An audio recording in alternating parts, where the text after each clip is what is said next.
What's up, guys, and welcome back to Beyond the Void Horror Podcast. My name is Alex, and today we're going to be doing a spoiler-free review of Cobweb. Let's get into it.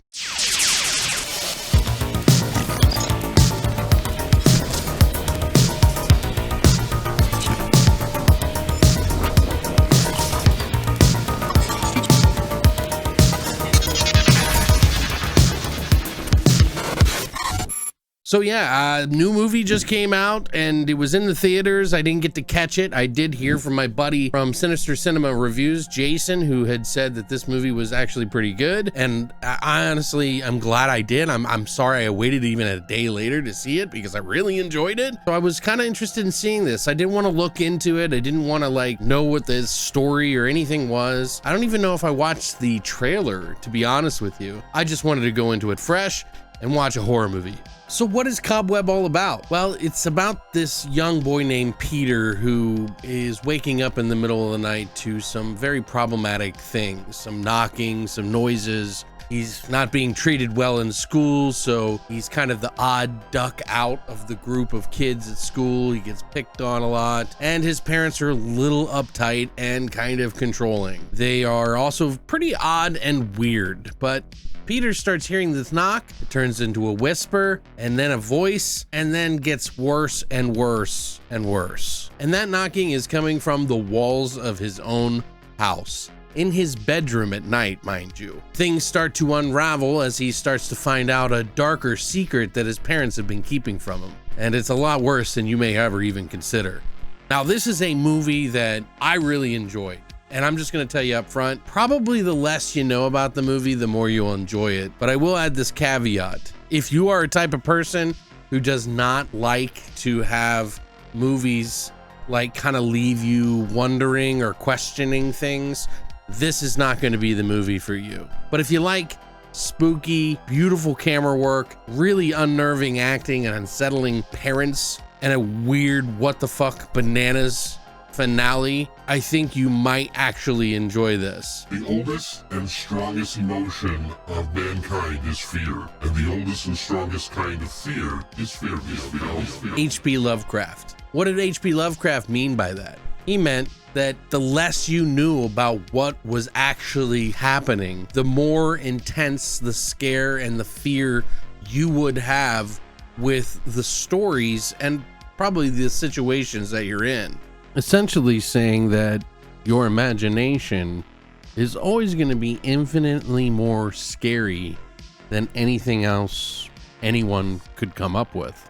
I kind of always enjoyed movies that have kind of left an open ending. Yes, I like mysteries too and solving the riddles, so to speak.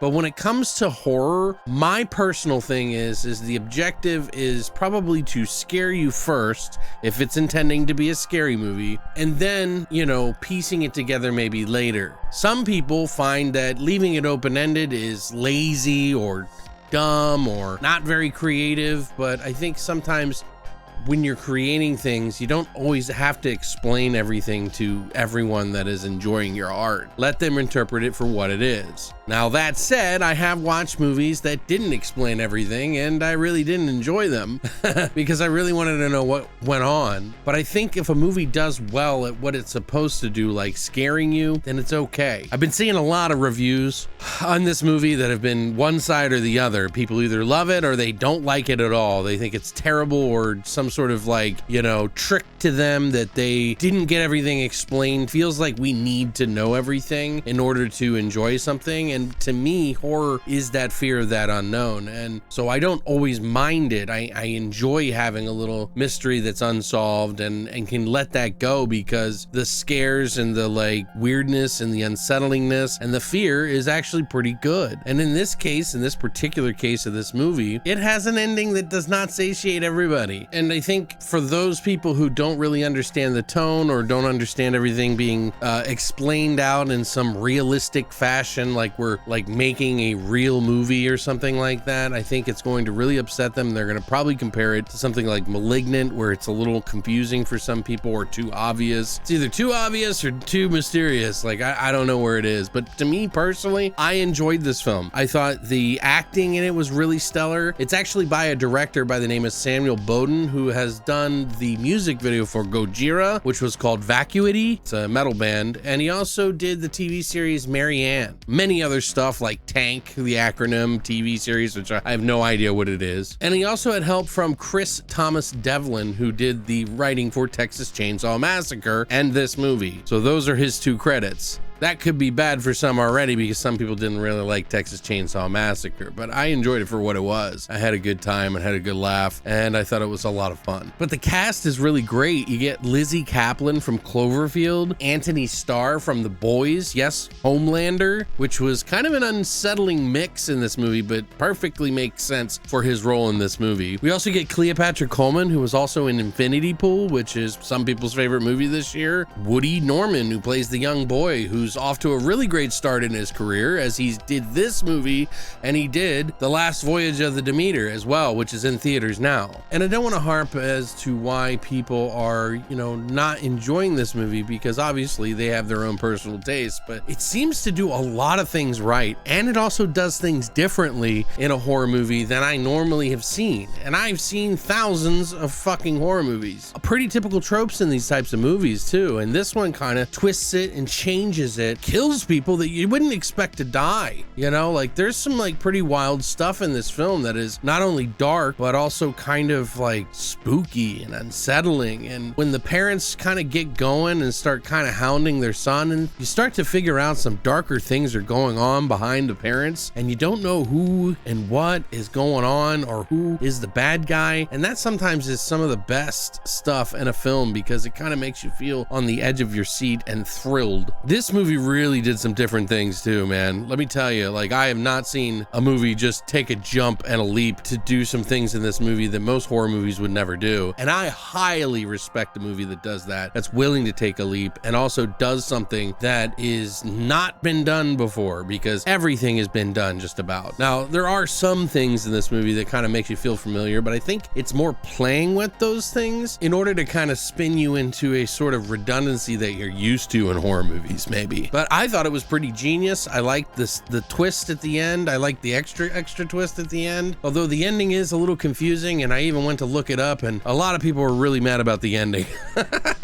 But I think the ride all the way to the end was really great, and maybe, just maybe, someone's art is actually meant to express a certain thing that we aren't getting and wouldn't make sense to us. This one has a decent gore. It has some decent spooks and creepiness that's going on. It really jumps like out and just does a completely different movie almost by the end of the movie. I think that's the make or break point for most people's, because it seems like everybody really likes everything up, but the reason I liked it is because it does something so different, while other people are going to feel like, this is too different and doesn't make sense, or it needs to be in this specific box that, that maybe you're used to. But I think it's great that it isn't the most overly gory movie that I've seen this year, but it really does provide some of the spooks, and it's very close to that movie Talk to Me, even though it's completely different. But the other thing I really liked about this movie was like something else that also was really good about this movie. The camera work in this movie was flowing and twisting and doing some really cool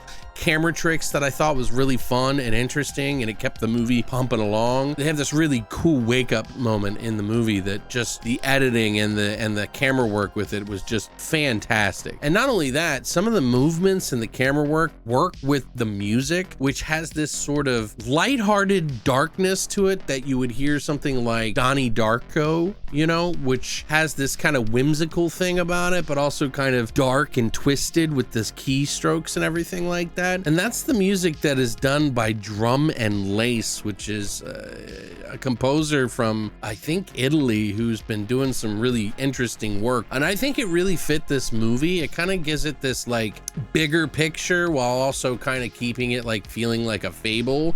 in some regards because you're seeing everything through the child's eyes. And I think that's important because seeing things through a child's eyes is much scarier than through an adult's eyes. Adults really kind of take the scare away from it because you're more scared about the child being hurt. And some things happen in this movie with the kid, and it really kind of keeps you on the hook as to what is going on. So I would say that this movie is definitely an 8.5 to an 8, somewhere in there. I'd have to watch it again. I'd like to watch it again against some of my top movies this year, including Talk to Me, which I think I gave like an 8. I'd like to see how that compares in originality and sort of vibe and feel and everything, because they have some very similar camera work, but the tone and atmosphere is very different. So I think if you like something that's not typical in supernatural, because, you know, we get hammered over the head with some pretty fucking typical supernatural films, right? And we've seen a lot of movies with kids in them, you know, to kind of pump along the story. So it kind of feels like it's trying to trick you and woo you into a sense of redundancy, like I said,